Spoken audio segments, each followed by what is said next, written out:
depends on what you're doing with it. If you plan to hold it, you're going to be okay, in my opinion. If you think you're going to come down here and start flipping, I'm going to take an apartment in this condo complex. I'm going to cut it in half. I'm going to make 2 smaller size rentals. No, that does not work here. The rental market's changing drastically. People want more bang for the buck, and they don't want to pay more. There's a lot of places to rent in Sosua. If you're looking for peaceful, affordable, and tranquil, look at Candid, Compai, Sosua's hidden gem.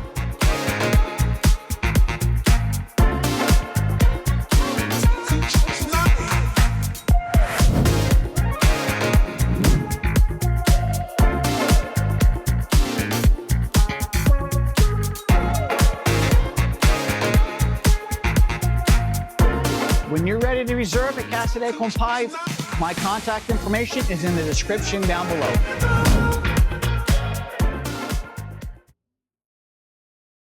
So two things to that. One, I think it's very easy. If you want to make sure that you don't lose money, buy something that's prime. Buy an oceanfront condo and just wait 5-7 years. It's going to go up because there's hardly anything being built, and the cost of construction is going to continue to keep skyrocketing here. It's ridiculous, and it's going to get more ridiculous, right? With the taxes, with everything like that. So you buy that, you're fine. But you're not going to be able to buy. You're not going to be able to flip. You're not going to be able to do all that.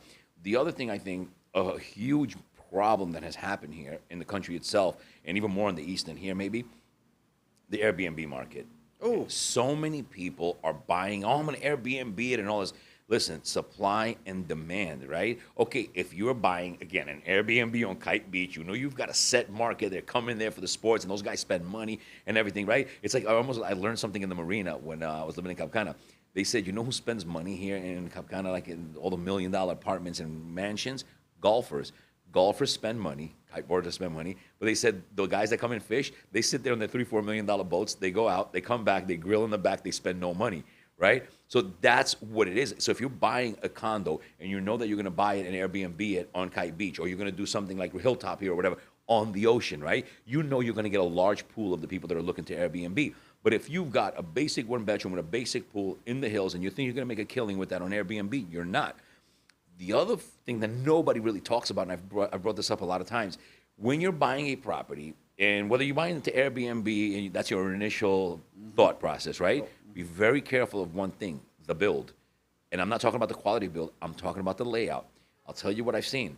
I've seen, especially in the East, and you see it in some of these places, they build all these units and they market it as Airbnb profitable properties. If you look at the layout, the closet is tiny. I can tell you 1-bedrooms in complexes where they're asking $185,000, where it's on the golf course, and you don't have space to put a golf bag in the apartment. It's sitting right next to your couch, like right here. Like I would have my golf bag and I'd be on my couch watching TV. There's nowhere to put it. The closet space, because you have to be able to shift, if the market shifts at any given point and say, look, it's not working for Airbnb. Can I long-term rent it? Is there a long-term market for my property? And can I switch it around and long-term rent it? Well, it's a nice place, but you only have one little sliding closet. If a couple wants to move in here, they have nowhere. And the size of the apartment, it doesn't leave room to add furniture, to add closets, to add anything like that. So there are a lot of people who bought a lot of small properties, which we know when it comes to Airbnb, they're not building them like before. They're building these small little cookie cutters, right? And no closet space, no space for anything. And now the person's stuck. The Airbnb market in many areas is collapsing or has collapsed because they overbuilt. So now you're stuck with this apartment and you can't even long-term rent it because it's not livable. All right. Now we're going into one of my favorite subjects. My biggest problem with Airbnb, it brings out the amateurs who thinks they're professionals. Correct. I've been a landlord since I was 21.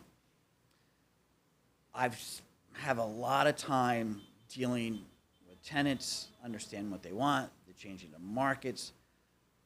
Unfortunately, with the internet and the real estate agents who need to make commission, they just lie and say, you'll make a lot of money on this Airbnb. The way social media is pumping it up, it's making it seem it's easier than what it is. Airbnb, I started when it was Home Away, VRBO. I remember. You know, and I did great on Home Away. But when I started, I was the first guy to have a rental in the garden condos back in the day. That's where my first condo was. And I've just watched everybody come in and try to do it. Now, what nobody understands is you got to market one property on Airbnb versus thousands. How are you going to gain market share? Especially when you're competing with somebody like me that markets a whole condo complex.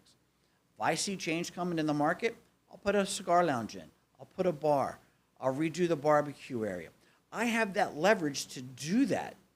Where somebody who owns one apartment in one condo complex, they're at the mercy of their fellow owners. We've seen that in Club Residential when they changed their laws, bylaws. You know, that came from the owners. That's not, you know, that's the owners saying, we don't want this activity, this is what we're going to do. And I've seen a lot of people lose a lot of money taking bad advice. Oh, and it's I getting, agree. and this goes into why we're so happy to see the regulation come in for all the real estate agents. And I'm seeing over construction. I'm seeing regulations come in on the real estate market. And I'm watching Airbnb finally have to level the playing field where that individual apartment has to pay tax like I have to pay tax. So I think this is going to change the market down here in real estate in ways a lot of people can't even comprehend. Well, excuse me, I'll explain to you, right? The overbuilding and the brokers, like, if you watch my older videos when I was in Punta Cana, I always did my videos were always by the beach, right? By the beach, or be by the beach, right?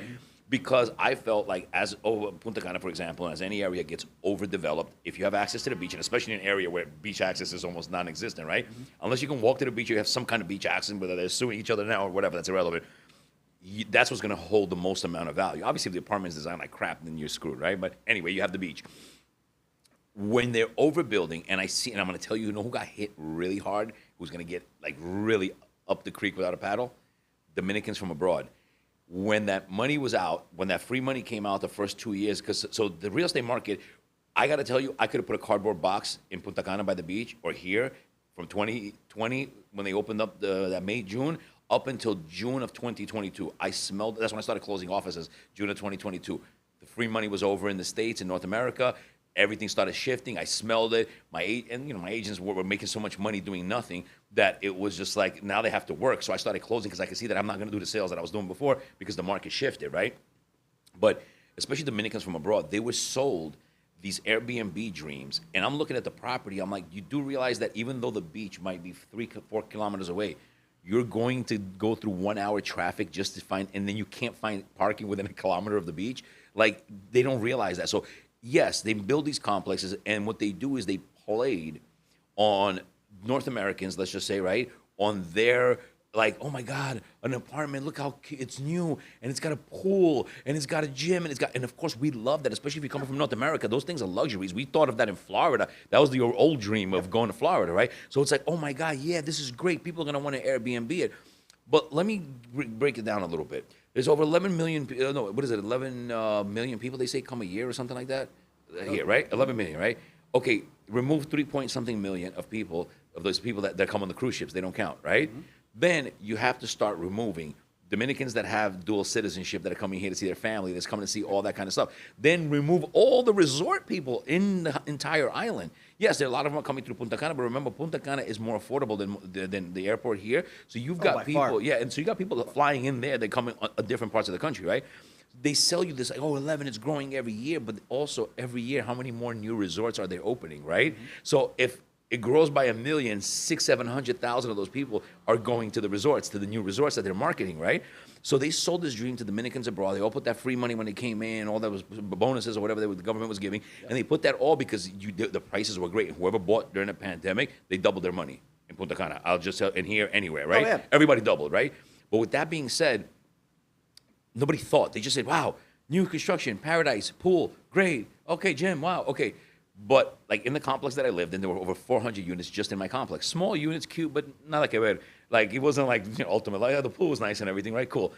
Where are you going to get 400 people a month to come into that one? And now there's 69 other projects inside that are being built, right? Where are you going to get? Let's say here. Where are you going to get 15, 20? I hate this. Where are you going to get 15, 20,000 people a month Imagine right now in this area, right? Where are you getting $15,000, $20,000 a month? I mean, 20,000 people a month not. for 15, 20,000 apartments, right? You're not. But Not gonna nobody happen. thought about that because everybody had that dream. I'm going to buy in my home country, or people that were not Dominican descent, right? Well, you know, I'm going to get in trouble for this. One of the group of people that get swindled the most are Dominican Americans. 100%. They think I'm Dominican. These are my people. It's my country. I speak the language. I'm good. No, and it's sad to see. It's in the news. It's every day. It's in the You know, news. I'm in a group of like Dominican brokers, and it's like a denuncia group, right? So they put all the stuff there that comes up, so we're all on top of it. And I have to tell you, it is so. And I've said this publicly, and I also own a law firm, so I know these things. I know things from behind the scenes. The amount of lawsuits that are coming right now, and the amount of lawsuits that we have right now going on in this country, I don't think people realize the magnitude of what's happening.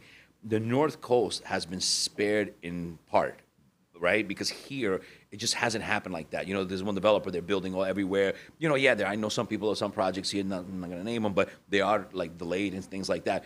But when we look at the magnitude of what's going on in the East, in Santo Domingo, where half the projects are stopped.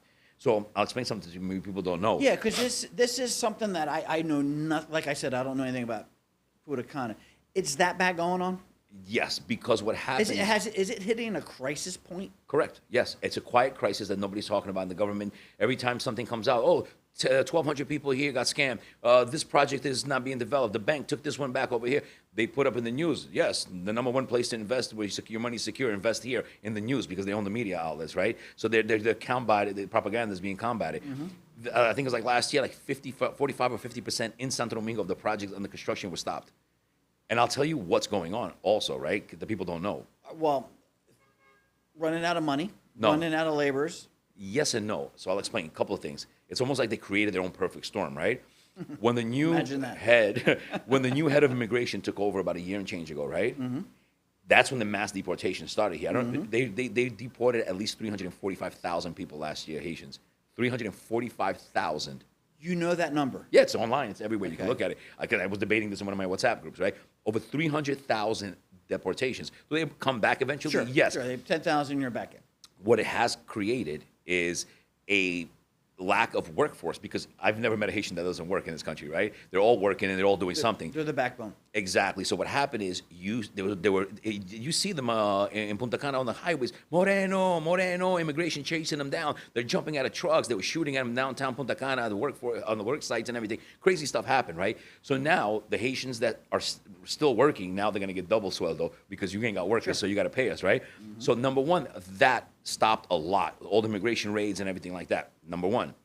Number two is the cost of materials. Number three, that happened. You know, Jet Set, what happened, right? With this, yeah. Yes, I know that very well. Okay, so I hate talking about it anyway. So when that building collapsed, they decided, which they should have done before, but they did it in the fashion that they do things here, right? Yep. They Total reactionary. Exactly, and they were like, no, now we're going to start impuestos Inspecting internos and everything. We're gonna inspect everything. everything, right. And they've created a backlog. One thing that I've learned about this administration is that if you speak to politicians, I know a lot of people, let's just put it that way, and if you talk to people in business and you understand what it is, this administration is notorious for red tape. They have doubled the red tape from the previous administration.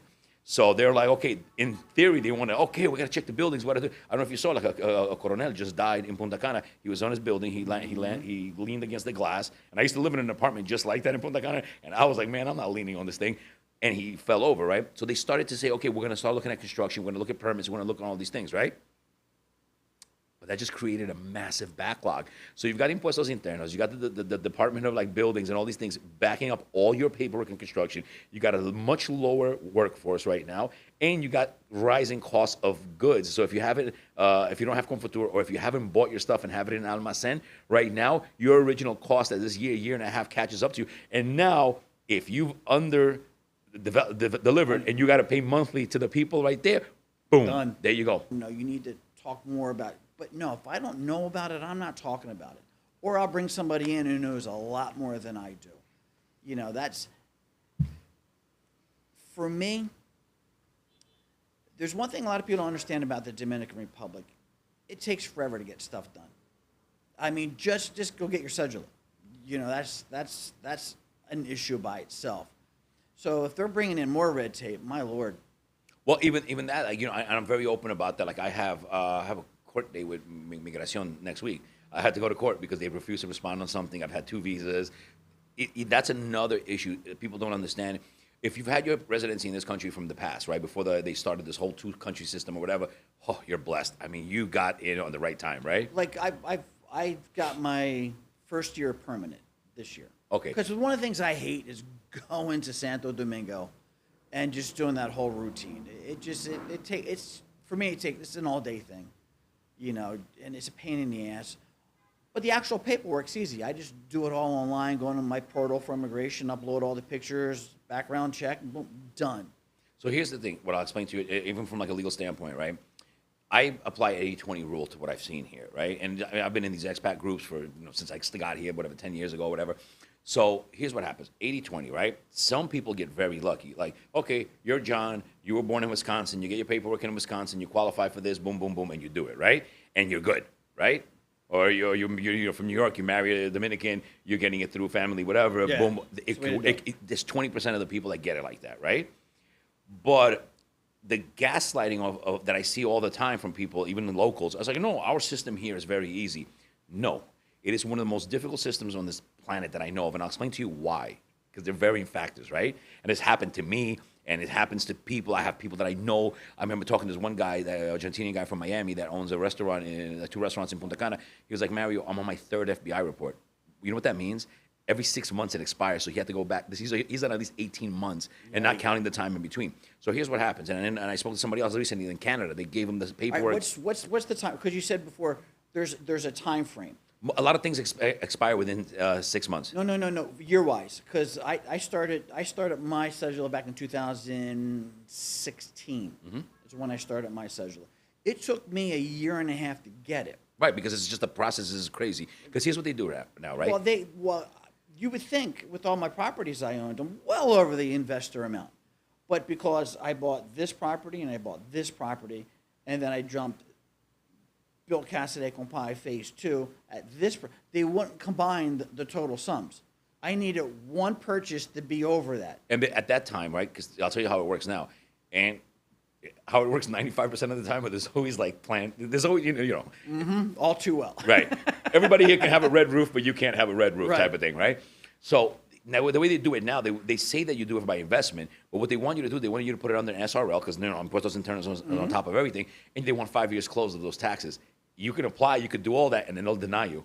Or they'll leave it in limbo and not approve you. And it's 200 on paper, but internally, wink, wink, between them, it's 250, right? They have different, you know, it's like it's like the driving. I can explain that later. They've updated the law to 90 days driving if you're in this country, but on paper, you're not going to find anything that's 30. But even in the news, he said, and everybody in Tran said, yes, foreigners can drive 90 days in our country, but you cannot find over 30 on paper. They've never actually updated the legal paperwork to reflect the new laws that they're implementing. So, yeah, exactly. Yeah. I mean, it sounds about right. If you're from here, I call it the Bermuda Triangle. I said they misjudged the Bermuda Triangle on the map. They got to include us on the whole island, Hispaniola, right?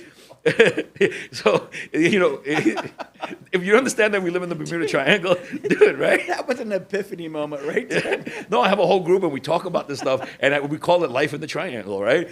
So what happens is, if you have to get your residency, the first error is 75% of the attorneys in this country are going to advise you ill, right? I'm going through something right now because I was ill-advised, and I went down the rabbit hole. And once you're down the rabbit hole here, to get out of it, you literally have to take them to court. Like, you have to go to tribunal to get unknotted, right?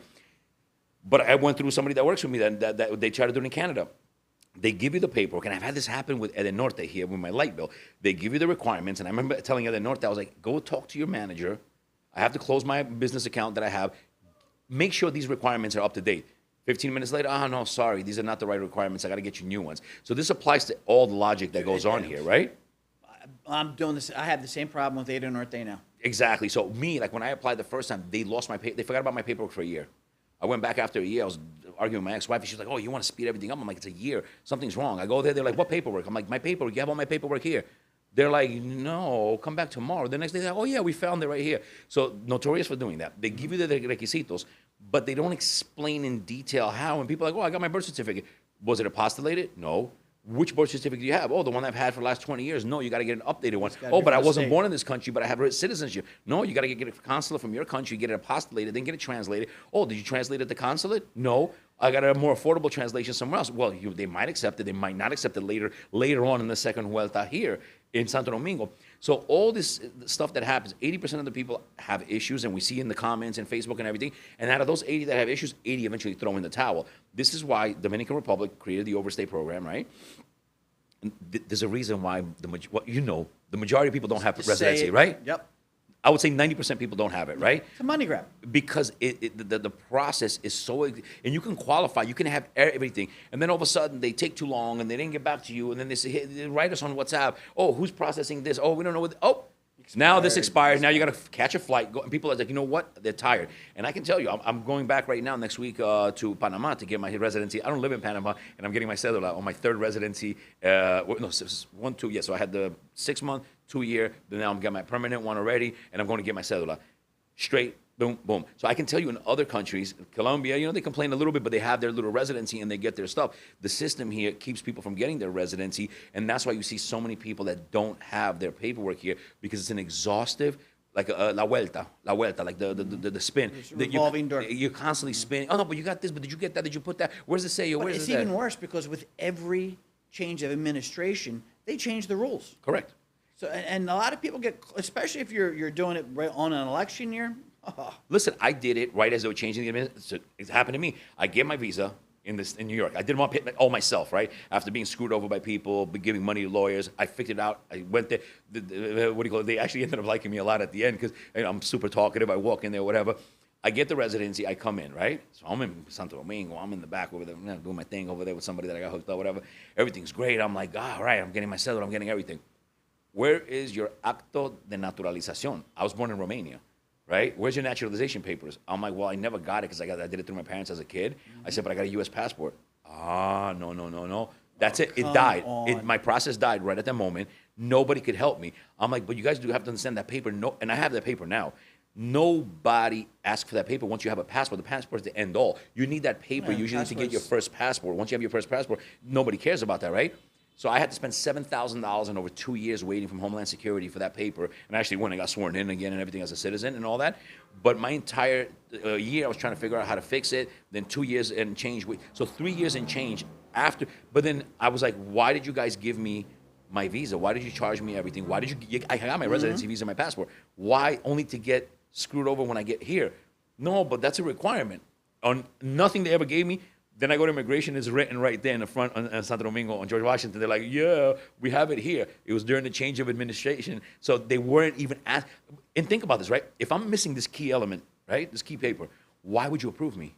Why would you send me down to spend more money to do it? Well, you can say, no, sir, you're missing this one important document, and that's it. So I advise people now on how to get their papers here because I've learned so much. People say, oh, I'm going to open up a business that's 200, should be 250, but 200 or more. Yeah, but they want it under an SRL. That's number one. And they're looking for 5 years of closed taxes because they want to see that you're contributing taxes to the country. I remember when I had my restaurant here in Sosúa, my ex-wife, I went to apply for it, and they were like, no. So this is how they do it, right? Because this is communication in Latin America. Communication in Latin America is not a strong point, right? So I remember when I got my business, I opened up the SRL here, I had the restaurant in Sosúa, and I go and I apply. Before I got my own visa for marriage or whatever, right? I go there, and I'm like, okay, what do you call it? I was like, here's my business, here's my paperwork. No, you don't have enough time. But they never told me, sir, you have to have 5 closed years, have your end of year statements and everything with taxes paid and everything like that showing that you contribute. No, just not enough time. So now, tienes que adivinar. Like you have to. Yeah, you got to ask the right question. Right, like, okay, how many years? What are, like, it's a process. I learned through pain and suffering through the years. They'll just tell you it's not enough. So if you don't know, you're like, okay, I'm going to go next year. And next year they tell you, no, still. And you're like, okay, but what do I do? I don't understand. So if you haven't gone through the process and understand it clearly, and another thing I'll tell you, and I own a law firm, and I will tell you, I'm brutally honest about everything, right? Everyone is aware of this. The top attorneys are aware of this. I've spoken to, I've worked with many people. It's just something that no one's going to publicly say because they don't want to disencourage people from putting money down. Because you have to understand something. That's why I opened up a law firm to help expats because the legal business is such a big business because you put money down on something, and if the thing doesn't happen till the end, your deposit is not refundable, right? Right. So if you have 100 at your law firm and you have 100 expats applying, right, a year, and okay, maybe 10 of them get the residency, the other ones don't. Okay, well, you took 50 to 70% because nobody here works for free. Right. You got that deposit and you did all of that, and it did not finish, but you still made money. So you have nothing to lose into different things. And it doesn't fall on the lawyer. No. It falls on immigration. I had a problem with you can, as a foreigner, we have to get an insurance policy in case we die here to get our body shipped back home. Correct. But if you own property here, you don't need to do that, And nobody will tell you that. right? So I got my title, did a title search, got my title. I am getting my new physical because when you get your permanent, you got to get another physical. You got to go. It's almost like you got to redo the whole process over again, but it's not as intense of having to get everything pulled from the state. So you still have to go do the blood work and everything again. Yep, it was easy. It was super, super easy. So I feel they asked for more paperwork. I take it to the office. There's an office in Puerto Plata, believe it or not. A little immigration office in Puerto I heard, Plata. yeah. It's great. Went in there, and she's like, "Where is your insurance? Your death insurance." And I said, "I don't need it because I have a title. I own a home, and here is the title for this property." She says, "Nope, I'm not processing it unless you have the insurance." I said, "Yeah, but this is the law." I said, "Hold on." So I get Thomas on the phone, my attorney. I said, "Thomas, explain it to her." And her response was, "It's on the list. If you want to do it your way, drive to Santo Domingo or get the policy and I'll process it today." I said, "I'll be back in an hour." I went down, paid the $100, got the policy, put it through, and she says, "Go get your blood work, and then when you're done your blood work, come back here." We went back to the office, went and got a chest x-ray, and that was it. I thought it was a done deal. Now I go to immigration to get my residency, and they're like, "Where's your title?" I'm like, "But I don't need it because I have The insurance. the insurance." They're like, "Yeah, but you said you had a title." I said, "Yeah, but Puerto Plata said it wasn't good enough, so why would I bring the title now?" And I'm like, "Listen, I've done this 7 times already, or 6, 7 times." I said, "It's there. It's all good. It's one or the other. Why are you asking for both?" And they're like, "Okay." For I conversations was like like, this, you "Damn, need beer here here. it 'Cause is." it's freaking- I'm like, "Oh boy, here's where my shoe drops," But yeah, you just don't know. And- I mean, and you that's- can get somebody that's just having a bad day, and they're like, "See ya, bye bye." And they're also, even though there's a lot of flexibility in this country, there's also a lot of inflexibility. The same thing happened to me Yes, while I was yes. working on my Yeah. my first time residency. They gave me an NM1. I paid for an NM1 visa. So I do an NM1 visa in New York, and they're like, "Okay, you are able to stay 90 days in the country legally, and you don't have to pay the exit fee." Okay, so let's do it. I do it. I get the visa and everything. As I come into the country the first time with it, they write 60 days. I'm telling the guy, "Look, I got an NM." So the immigration guy puts 60 instead of 90. I'm like, "Okay, well, I'll take 60, whatever, man." As I'm leaving 45 days later through Santo Domingo, they're like, "You got to pay the exit fee." I said, "No, I have the NM1. Look at the 60. They're like, "I don't care what you have, what visa you have." I'm like, "But look," I pull up the consulate website. I forgot which consulate, one Dominican right. consulate, right? And it says, "Look, it says 90 days or 60, whatever it says." He says, "Look at this little paper here where they had a bunch of names of the visas written in pen, right, on the booth." He says, "If this is," and I was arguing with the head of, I said, "Call your boss, whatever." Right. I thought they were going to let me Been back in there. the country, right? And he goes, "I don't care what visa they gave you. I don't care what it says online or on our website." He said, "If it's not written in one of these little pen written things here, you pay or you don't leave the country." I was like, "So what was the point of getting an NM1 visa?" Nobody can tell me that. I found out later, speaking to somebody, that I could have got my driver's license through that because it No does shit. qualify. Yes, apparently that qualifies to get a license without a cedula. That's the only other way. Wow, I've I know never heard of that before. Me neither. I have one guy. He has an NM1 visa, but he has a religious like foundation, fundación, and he does stuff. And he doesn't have a cedula, but he has an NM1 visa and he has a driver's license. And I'm like, "How?" And we debated this in the group, and he said it's because of. I'm like, "Damn!" And I should have kept it. And if I would have known, nobody told me back then. Oh, because getting your driver's license down here is one of the most important things you can do if you're living down here. Yeah, a lot of expats don't know. So talking about that, right? So That's a good one. Let's talk about yeah, that. 'Cause because I did get my driver's license. It's a huge debate in the expat groups. I'm constantly arguing with people because here's what it is: you are allowed to drive 90 days without a local license. After 90 days, insurance can deny you insurance, and you can guys can go speak to your insurance company, right? They can deny you insurance if something happens, and you are driving illegally, so you're automatically at fault, especially